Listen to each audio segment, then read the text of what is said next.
Hello and welcome back to Newsroom Nigeria.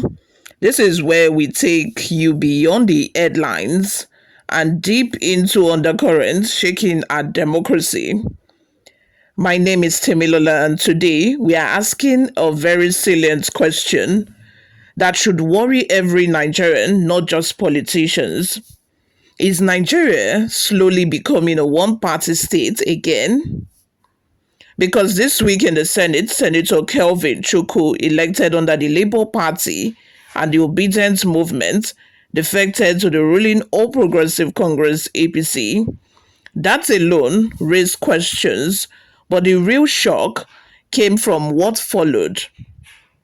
Senate President Akpabio openly mocked the opposition, saying, "If they like, let them all move here.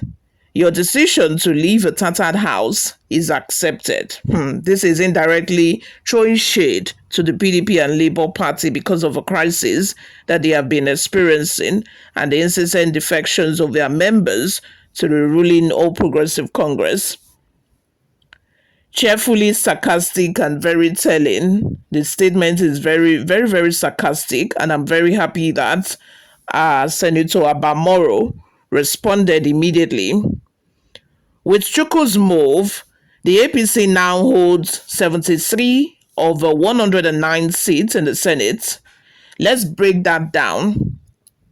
APC has 73 seats, PDP 28, Labour Party just 4, ABGA 2, NNPP and SDP 1 each. That's not just a majority, it's a super majority. And we've seen what that can mean in Nigerians' democracy. Let's rewind, because this isn't the first time Nigeria has danced at the edge of one-party dominance. In 2003 to 2007, PDP's power peak. After the 2003 elections, the People's Democratic Party (PDP) controlled the presidency, the majority in the National Assembly, 28 of 36 state governors.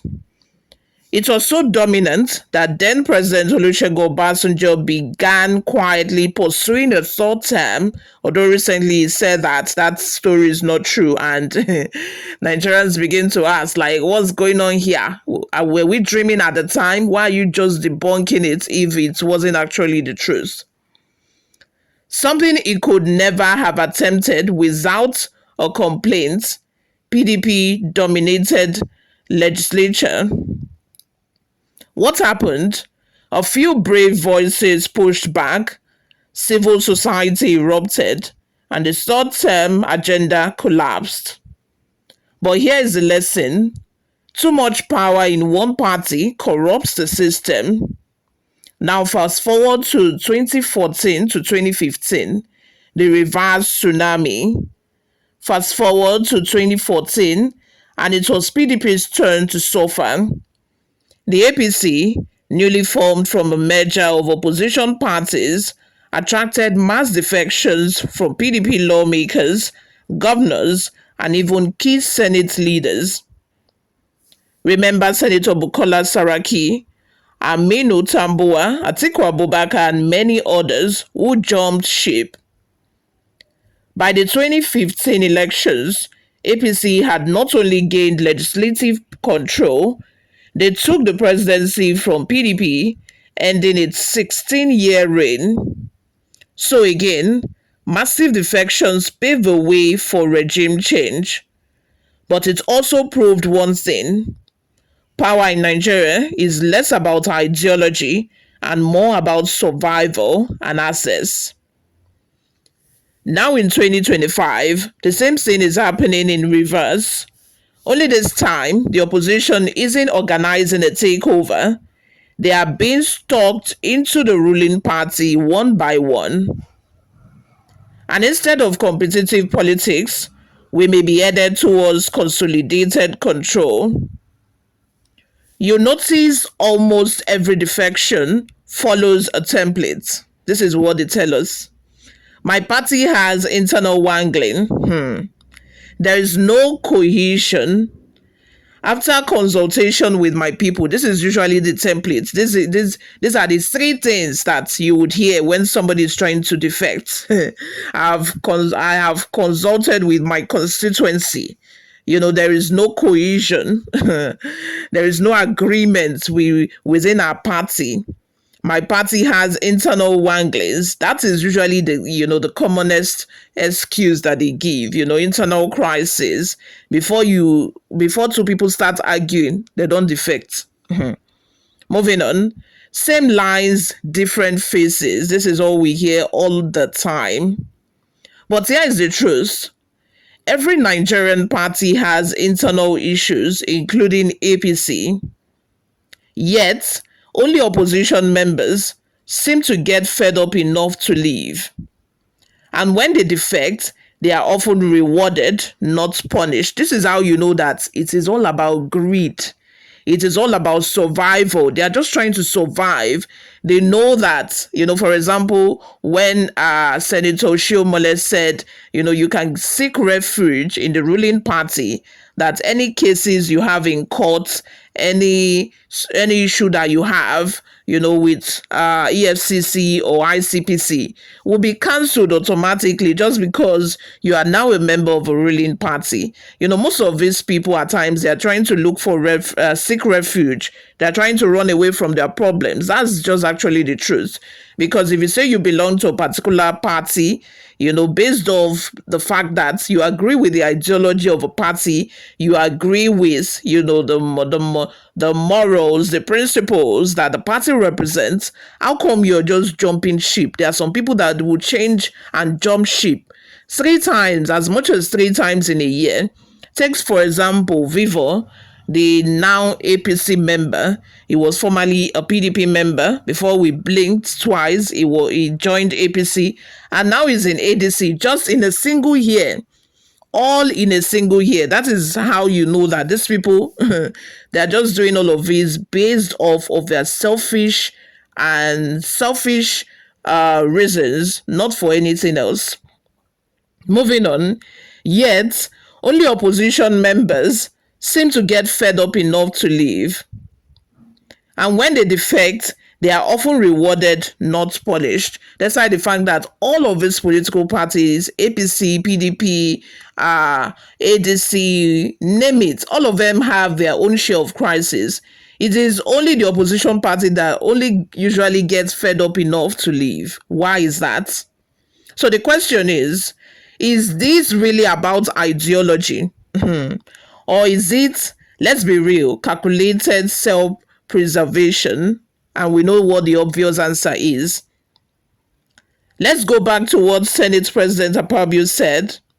He said, and I quote, "Your decision to leave a tattered house is accepted. And also, opposition should join us to move a country forward. On paper, that sounds like unity. In reality, it sounds like join us or become irrelevant." And this matters because Akpabio is not just an APC figure, he's a Senate president, opposition meant to represent all parties, all states, all voices.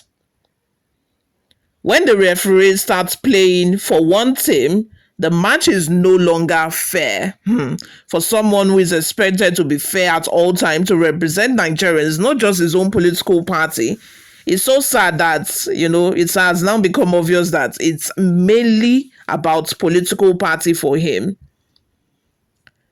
Now let's delve into a little bit of history. Not just in Nigeria, it shows what happens when one party controls too much. Law gets passed without debate, and that is what we have been seeing happen in the Senate. They do not even debate about things any longer. They do not debate, to now end up picking the best logical decision or the best logical way forward. All they do is, it's coming from the president, let's just pass it. Take, for example, what happened when the state of emergency and suspension of Siminala Ifubara was announced. Despite the fact that, a few, just a couple, that's not even a few, a couple of people opposed that idea. And at the end of the day, they were called to Akpabio's house, Akpabio's residence, and they were given money. And before it was passed and accepted, speedily, very quick. Not even in two sitting, just in one sitting, it was passed. As long as it's coming from the president, that is what happens when just one party has the majority. Another thing that happens when one party has the super majority is that institutions stop functioning independently. Institutions that you would expect them to be independent, then they are no longer independent. They are now, an extension of the executive. They are the extension of a ruling party instead of them to be independent, instead of them to do their job accordingly. But no, because of party, they are no longer independent. Corruption rises because there is no scrutiny. No scrutiny. Who wants to scrutinize anybody? Because majority of them belongs to the same political party. So who is going to be the watchdog? Watchdog, scarce or next to zero. Nobody wants to be the watchdog anymore, and everybody wants to be in the majority party. Everybody wants to be in the ruling party. Democracy becomes democracy in name only. You will hear democracy, democracy, democracy. People now pay lip service to democracy, and it's not in their action, it's not in their ideology any longer, it's just in name only.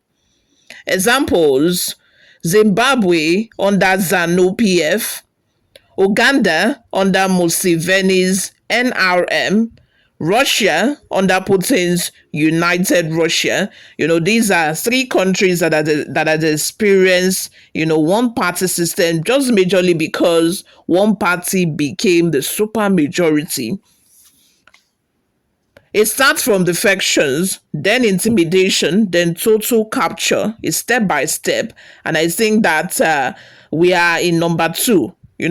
There have been allegations that people are getting intimidated. People are getting approached with money, just to defect to the ruling All Progressive Congress. And very soon, we might see total capture. Moving on, all of this is part of a larger political chessboard, the 2027 elections. The APC knows that controlling the National Assembly means 1.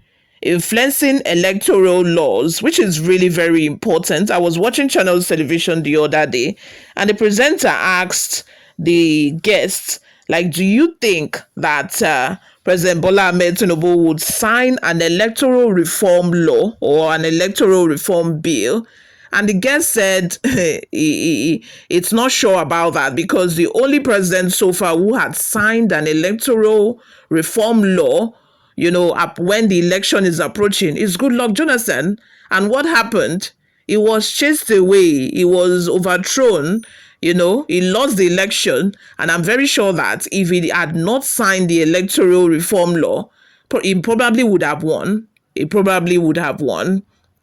Number 2, fast-tracking INEC appointments, shaping budget allocations for campaign priorities, possibly even proposing constitutional amendments. If your opposition keeps shrinking, 2027 might not be competitive at all. And that's not good for anyone, not even APC supporters, because democracy only works when there is genuine choice. So how do we stop this slow bleed?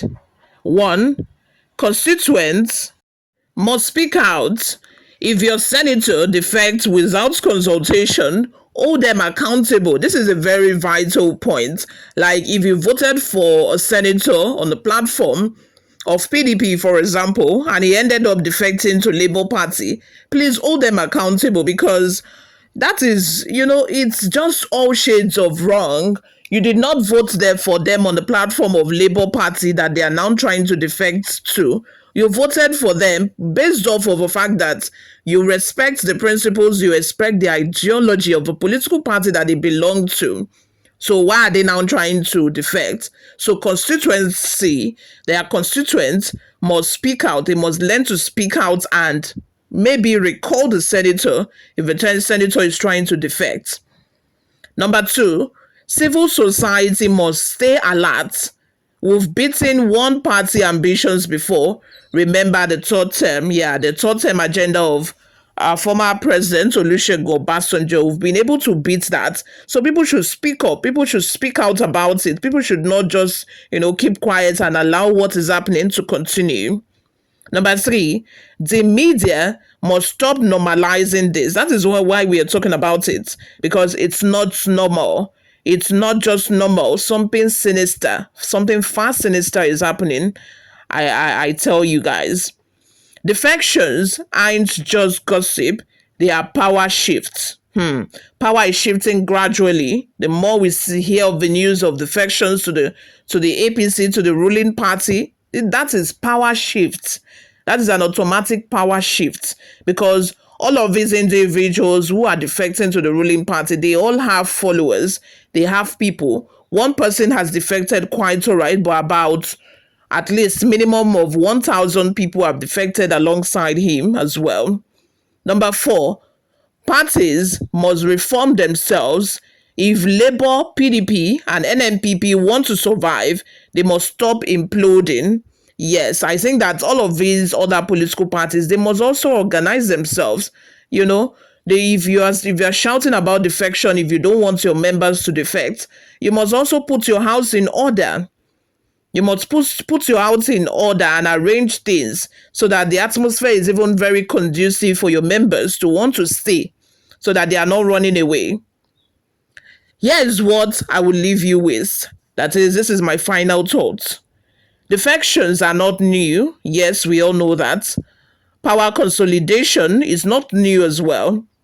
But when the same tactics repeat and the same patterns emerge, we have to ask, are we learning, from history, or just repeating it with new actors? Is APC building strength or eliminating competition? That's a very important question. Are they trying to build their own strength, or they are just trying to cancel opposition? They don't want anything like opposition. They don't want anything like, dissenting voices. They don't want opposing voices. They don't want anybody to antagonize their role. Is that what's going on? Are opposition parties weak? Or are they being systematically dismantled? Is it that they are weak? Is it that the crisis that they are facing is just natural crisis? Or this crisis is being engineered from outside, because there have been such allegations as well that it is the ruling party who are engineering this crisis going on in different political party. So is that what is happening? Or that these parties are just weak and they are not just able to organize themselves any longer? Either way, the future of Nigerians' democracy is at stake. So what do you think, guys? I would love to have your thoughts and your opinions in the comment section below. Is this just politics as usual, or a quiet march towards a one-party state? Drop your thoughts in the comments. Let's discuss and share opinions over there.